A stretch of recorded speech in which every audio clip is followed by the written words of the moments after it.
नमस्कार. तर इंद्रायणी या मालिकेच्या आजच्या भागात आपण पाहणार आहोत की इंदू तिच्या खोलीमध्ये असते आणि ती एकदम मग्न होऊन पैशांचा हिशोब करत असते.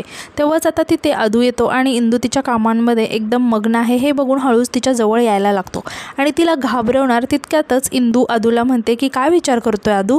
तेव्हा अदू आश्चर्याने म्हणतो की अरे, मांजराच्या पावलाने आलो तरीसुद्धा कळतं तुला, मागे डोळे आहेत का तुला. तेव्हा इंदू हसायला लागते.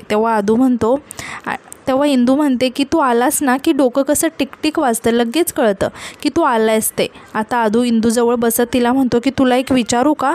तेव्हा इंदू म्हणायला लागते की एक विचारू का म्हणजे, आपल्यामध्ये कधीपासून परमिशन घ्यायची गरज पडली. तेव्हा अदू म्हणतो की हल्ली ना मला तुझं वागणंच कळत नाही आहे गं, म्हणून परमिशन घ्यावी लागते. तेव्हा इंदू आश्चर्याने अदूकडे बघायला लागते आणि म्हणते की असं का बोलतोय तू अदू, मी काही चुकीचं वागलं आहे का, माझं काही चुकलं आहे का. तेव्हा अदू म्हणतो की फक्त विचारू नको, विचार कर. आणि तो टेन्शनमध्येच म्हणतो की आजकाल तू असं वागतेस ना त्याच्याने, असं म्हणून तो शांत बसतो आणि म्हणतो की तूच विचार कर. तेव्हा इंदूसुद्धा विचारात पडते आणि म्हणते की अदू जरा स्पष्ट बोलणार आहे, असं फिरवून नको बोलूस. तेव्हा अदू म्हणतो की बरं, तू श्रीकलासोबत असं का वागतेस. हे ऐकून इंदू अदूकडे बघायला लागते.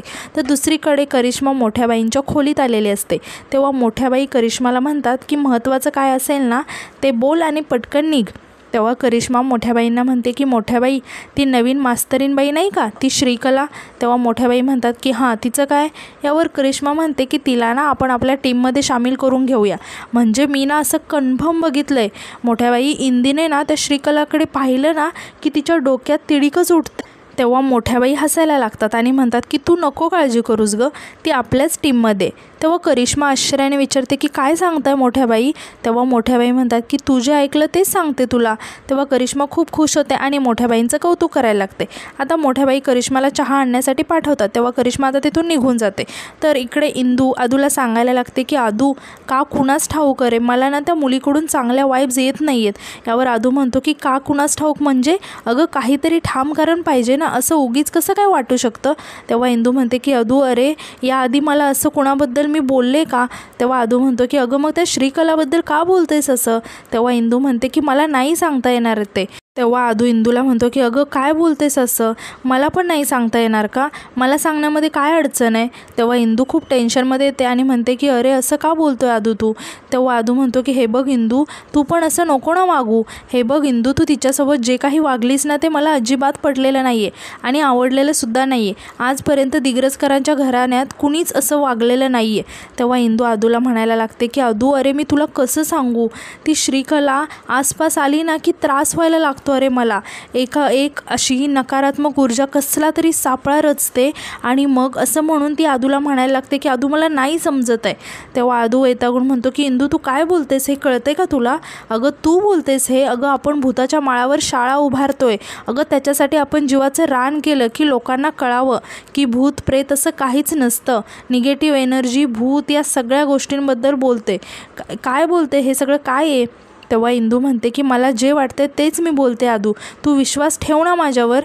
तेव्हा अदू इंदूला म्हणतो की इंदू, तुझ्यावर विश्वास आहे, अंधविश्वास नाही आहे. हे बघ इंदू, तू त्या श्रीकलाबद्दल खूप चुकीचा विचार करतेस. अगं ती मुलगी शहरातून आली आपल्या गावामध्ये, तेही बिना इमारतीच्या शाळेमध्ये शिकवायला. अगं लहान मुलांनासुद्धा तिचं शिकवणं आवडतं, तू बघतेस ना. तू ना उगाच तिच्यावर बिनबुडाचे आरोप करतेस. तेव्हा इंदू रागाने अदूला म्हणते की बिनबुडाचे, मी इतका जीव तोडून तुला काहीतरी सांगते त्याला काहीच अर्थ नाही आहे का रे. ती श्रीकला इतकी महत्त्वाची झाली की तिची बाजू घेऊन तू माझ्याशी भांडतोय. तेव्हा अदू इंदूला समजावत म्हणतो की अगं इंदू, नाही आहे असं, मी तुझ्याच बाजूने आहे, म्हणून तर मी तुला सांगतोय ना की तू तिच्याबद्दल चुकीचा विचार करतेस. ती श्रीकला चांगली मुलगी आहे. हे ऐकून इंदू खूप आश्चर्याने अदूकडे बघायला लागते. तेव्हा अदू इंदूला म्हणतो की तिच्याबद्दल हा गैरसमज काढून टाक तुझ्या मनातून, ती तुला शाळेच्या कामामध्ये मदतच करेल बघ तू. तेव्हा इंदूला खूप राग येतो आणि ती रागाने अदूवरती ओरडत म्हणते की मला नको आहे तिची मदत. असं म्हणून ती जोरात अदूचा हात झटकते आणि तिथून जायला लागते. तेव्हा अदूसुद्धा इंदूवरती ओरडत म्हणतो की इंदू, हे अति होतं या, आणि तू माझं असं कधीपासून तुझं माझं करायला लागलीस, नेहमी एकमेकास सहाय्य करू असं म्हणणारी मुलगी अचानक मी असं का करायला लागले हे ऐकून हे बघून आश्चर्य वाटतंय मला. तेव्हा इंदू कळकळीने आदूला म्हणायला लागते की अदू, अरे असं का बोलतोयस तू. तेव्हा आदू ओरडत म्हणतो की कारण असं वागतच नाही आहेस तू, आणि म्हणतो की हे बघ इंदू, श्रीकला चांगली मुलगी आहे आणि ती आपल्या शाळेत काम करणार आहे, आणि मीच नाही आहे तर स्वतः वेंकू काकासुद्धा हेच बोलतोय, आणि तुला नसेल पटत ना तर सोड, जातो मी, असं म्हणून आदू तिथून रागातच निघून जातो. इंदू त्याला थांबवण्याचा खूप प्रयत्न करते, मात्र इंदूचं काही आदू ऐकत नाही. तेव्हा इंदूला खूपच वाईट वाटतं आणि ती खूप रडायला लागते आणि म्हणायला लागते की कसं एक्सप्लेन करू नये मी तुला, त्या श्रीकलाबद्दल हे संकेत मला सतत मिळत आहेत, ते चांगले नाही आहेत आदू घेणार आहे मला समजून, असं म्हणून इंदू खूप इमोशनल होते. तर यानंतर रात्री दिग्रजकरांच्या वाड्याच्या बाहेर श्रीकला इंदूचा फोटो हातात घेऊन उभी असते आणि त्या फोटोकडे बघत म्हणायला लागते की इंद्रायणी, तुला माहिती नाही आहे मी कोण आहे ते, चुकीच्या माणसाशी पंगा घेतलायस तू. अजगर आहे मी, अजगर कसा आपल्या सावजाला वेटोळे घालतो आणि सोडतच नाही, मग त्यांची हाडं मोडतात, श्वास गुदमरतो, असं म्हणतच ती इंदूचा फोटो झाडाला चिपकवते आणि त्याला जोरात टाचणी मारते आणि म्हणते की आणि फायनली विषय संपतो, आणि ती त्या फोटोला आग लावते. आता इंदूचा फोटो जळत असतो आणि श्रीकला त्याच्याकडे बघून हसत असते. तर दुसऱ्या दिवशी सकाळी इंदू स्वयंपाकखोलीत काहीतरी काम करत असते, मात्र तिचं तिच्या कामाकडे अजिबात लक्ष नसतं आणि तिला आदल्या दिवशी अदू श्रीकलाची बाजू घेऊन काय बोलला होता हे सतत आठवत असतं आणि ती मनातच आता विचार करत म्हणते की आजपर्यंत माझ्यामध्ये आणि अदूमध्ये वाद झाला नव्हता, ते या श्रीकलामुळे झाला. तिच्यामध्ये निगेटिव्ह वाईब्स येण्यासारखं असं काय आहे का मीच तिच्याविषयी चुकीचा विचार करते, नाहीतर अदू उगाच का माझ्यावरती चिडेल. तेव्हाच आता तिथे नारायणी येते आणि इंदूला रायाच्या खोड्यांबद्दल सांगायला लागते, मात्र इंदूचं नारायणीच्याही बोलण्याकडे लक्ष नसतं. आता नारायणीच्या हे लक्षात येतं की इंदूचं कशातच लक्ष नाही आहे. तेव्हा नारायणी इंदूकडे बघायला लागते आणि तिला म्हणते की इंदू, तेव्हा नारायणी म्हणते की बरं तुझा रवा भाजून झाला असेल तर गॅस बंद कर बघू. तेव्हा इंदू हो म्हणून गॅस बंद करायला जाते, तर गॅस आधीच बंद असतो. तेव्हा इंदू म्हणायला लागते की मी सुरूच केला नव्हता गॅस. तेव्हा नारायणी विचारते की अगं इंदू काय झालंय, कुठे लक्ष आहे तुझं. तेव्हा इंदू नारायणीला सांगणारच तितक्यात तिला काहीतरी आठवतं आणि ती नारायणीला घाईघाईत म्हणते की ताई तू रवा भाजतेस का, मी आलेच लगे, असं म्हणून इंदू धावतच तिथून निघून जाते. तर दुसरीकडे श्रीकला गोपाळच्या हॉस्पिटलमध्ये आलेली असते. तेव्हा तिथे गोपाळ येतो आणि त्याचं लक्ष श्रीकलाकडे जातं आणि तो श्रीकलाकडे बघतच राहतो. आता अचानक गोपाळच्या लक्षात येतं की श्रीकला जिथे उभी आहे तिथूनच एक माणूस लाकडांची मोळी घेऊन तिथून चाललेला असतो आणि श्रीकलाचं त्याच्याकडे लक्ष नसतं आणि ते लाकूड श्रीकलाला काहीतरी इजा पोहोचवणार म्हणून गोपाळ खूप घाबरतो आणि धावत जाऊन श्रीकलाला खेचतो आणि तिथून बाजूला करतो. तेव्हा श्रीकलासुद्धा हे बघून खूपच घाबरते. तेव्हा गोपाळ श्रीकलाला म्हणतो की अगं हे कुठे लक्ष होतं तुझं, हॉस्पिटलमध्येच अपघात झाला असताना आता. तेव्हा श्रीकला हसायला लागते आणि गोपाळला म्हणते की पण ठीक आहे ना, डॉक्टर समोरच झाला असता. तेव्हा गोपाळसुद्धा हसायला लागतो आणि म्हणतो की लकीली डॉक्टर होता वाचवायला. तेव्हा श्रीकला लाजत म्हणते की माझ्यासाठी डॉक्टर कायमच असणार आहे. तेव्हा गोपाळ विचारायला लागतो की काय. यावर श्रीकला म्हणते की अरे म्हणजे हॉस्पिटल आहे ना, तुझ्या व्यतिरिक्त किती डॉक्टर आहेत तिथे, ते घेतील माझी काळजी. तेव्हा गोपाळ म्हणतो की अच्छा, पण माझ्यासारखा दुसरा कोणी डॉक्टर मिळणार नाही तुला, म्हणजे जो अपघात होण्याआधीच वाचवेल तुला असा. तेव्हा श्रीकला हसायला लागते आणि गोपाळला म्हणते की फारच गुण आहे तो तुझ्यात. तेव्हा गोपाळ विचारतो की बरं ते जाऊ दे, पण इथे कशी काय तू. तेव्हा श्रीकला थोडीशी अडखळत सांगते की मी ते, आणि गोपाळला म्हणते की मी ते तुलाच भेटायला आले होते. तेव्हा गोपाळ विचारतो की काय, अगं मला खरं वाटेल असं काहीतरी कारण सांग. तेव्हा श्रीकला म्हणते की अरे मी खरंच सांगते, मी तुलाच भेटायला आले होते. हे ऐकून गोपाळ खूप खुश होतो आणि म्हणतो की बरं तू आमच्या घरी आली होतीस हे कळलं मला. तेव्हा श्रीकला म्हणते की हो, ते व्यंकट महाराजांनी बोलवलं होतं ना दर्शनाला, तुझ्या वडिलांनी. तेव्हा गोपाळ म्हणतो की बरीच माहिती काढलेली दिसतेस माझ्याबद्दल. तेव्हा श्रीकला म्हणते की अगदीच नाही, पण बऱ्याच गोष्टी कानावर आल्यात. तेव्हा गोपाळ म्हणतो की माझ्यासुद्धा कानावर आल्यात बऱ्याच गोष्टी. हे ऐकून श्रीकला खूपच घाबरते आणि गोपाळकडे बघायला लागते. तेव्हा गोपाळ म्हणतो की विसर्जनाच्या दिवशी काय झालं होतं. तेव्हा श्रीकला थोडीशी घाबरते आणि म्हणते की ते मी दर्शनाला आली होती ना तुमच्या घरी, गणपती बाप्पांचं दर्शन घेतलं आणि बस, एवढं काही खास नाही. तेव्हा गोपाळ श्रीकलाला म्हणतो की मी तिथेच राहतो अगं श्रीकला. तेव्हा श्रीकला म्हणते की अच्छा, म्हणजे मीच नाही तर तू सुद्धा माझ्यावर पाळत ठेवून असतोस. तेव्हा गोपाळ हसायला लागतो आणि म्हणतो की तू पाळत ठेवतेस माझ्यावर.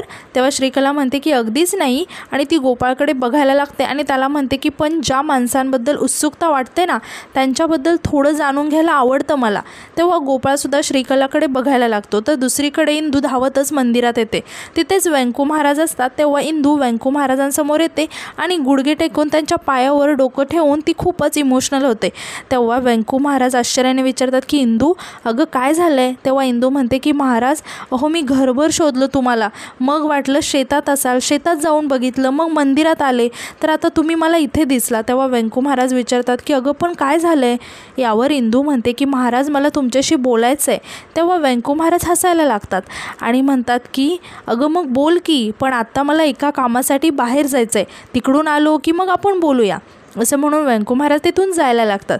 तेव्हा इंदूला खूप वाईट वाटतं. हे व्यंकू महाराजांच्या लक्षात येतं. तेव्हा व्यंकू महाराज थांबतात आणि इंदूला विचारायला लागतात की काय झालं बाळा, एवढा कसला गोंधळ चाललाय तुझ्या मनात? तेव्हा इंदू म्हणते की कुठून सुरू करून नाही कळत आहे महाराज. तेव्हा व्यंकू महाराज इंदूला म्हणतात की बरं ये इथे बस, असं म्हणून ते इंदूला तिथे बसायला सांगतात आणि म्हणतात की एक दीर्घ श्वास घे आणि विठुरायाचं नाव घे आणि जे काही तुझ्या डोक्यात आहे ना ते मन मोकळेपणाने माझ्याशी बोल. तेव्हा इंदू व्यंकू महाराजांना म्हणते की महाराज मला श्रीकलाबद्दल बोलायचं होतं. तेव्हा व्यंकू महाराज म्हणतात की बरं झालं तूच विषय काढला असते. तेव्हा इंदू म्हणते की महाराज तुम्हाला सुद्धा तिच्याबद्दल तसंच वाटतंय का? तुम्ही सुद्धा तिच्याविषयीच बोलणार होता का महाराज? तर दुसरीकडे गोपाळ श्रीकलाला म्हणतो की म्हणजे तुला माझ्यात इंटरेस्ट आहे तर. तेव्हा श्रीकला थोडीशी लाजायला लागते आणि म्हणते की सगळ्याच गोष्टी बोलून नसतात दाखवायच्या डॉक्टर.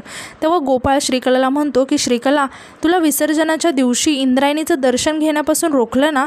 तेव्हा श्रीकला गोपाळला अडखळत म्हणायला लागते की अरे तसं काही नाही आहे. तेव्हा गोपाळ रागात म्हणतो की तुझ्यापेक्षा खूप आधीपासून ओळखतो मी त्या इंद्रायणीला, त्यामुळे माझ्यासमोर तिची बाजू घेऊ नकोस प्लीज. तेव्हा श्रीकला खूप खुश होते आणि हसायला लागते आणि परत रडण्याचं नाटक करत म्हणायला लागते की अरे त्या फक्त म्हणाल्या की तू लांबून दर्शन घे, मी असं पटकन गेले ना गणपती बाप्पांच्या मूर्तीसमोर म्हणून.